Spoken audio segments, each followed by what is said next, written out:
Good morning, honors pre-calculus students. Mr. Dranko here, and we're going to start a new chapter today. The title of the chapter is Sequences and Series, and we're going to start in section 1, which is titled Sequences, Series, and Sigma Notation. And so this may be brand new for some of you. Others may have seen it in a previous math class, depending on your math background, but this subject is not too difficult to follow along with. I'll go real slow like I've been going, and everybody should be fine. So a sequence is an ordered list of numbers, as it says up there, and I wrote one here randomly, 3, 6, 9, 12. That is um, a finite sequence because it stops. And I've written the first 4 terms of that sequence. That's what those are called.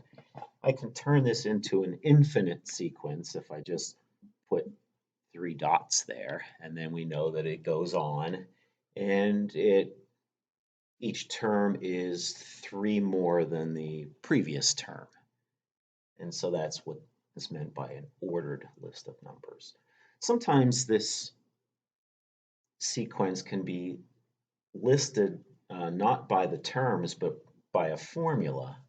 For instance, this formula a to the n equals n cubed plus 1 is explaining or describing a sequence, and all you have to do is follow the formula and you can create the sequence. For instance, find the first 4 terms uh,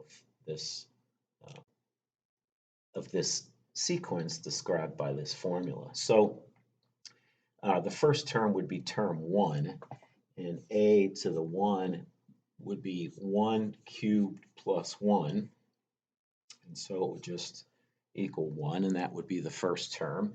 And then the second term would be 2 cubed plus 1, and that would be 9.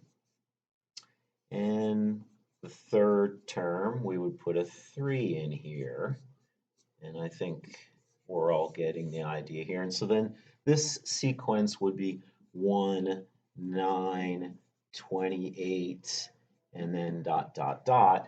I have to find the first 4. I don't know if you can see that. 4 cubed plus 1. 4 cubed is 64 plus 65. So let me add a 65 here, and then I can do that like that. So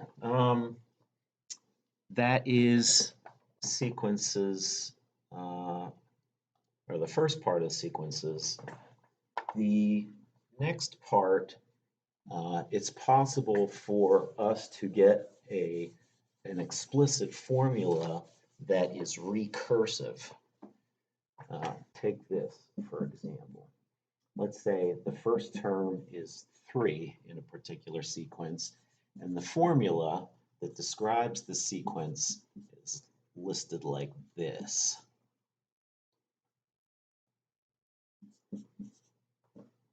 Maybe a little more.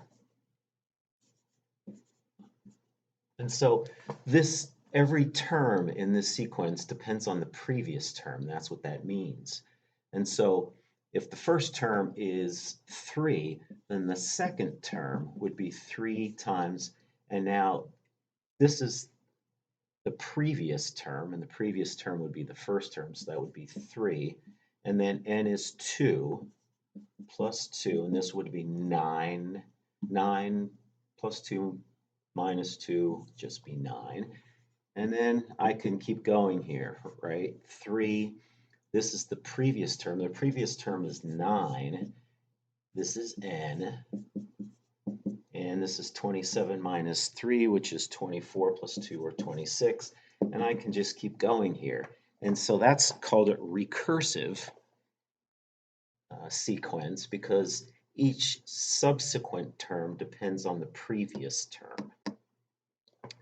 And so I'll stop here.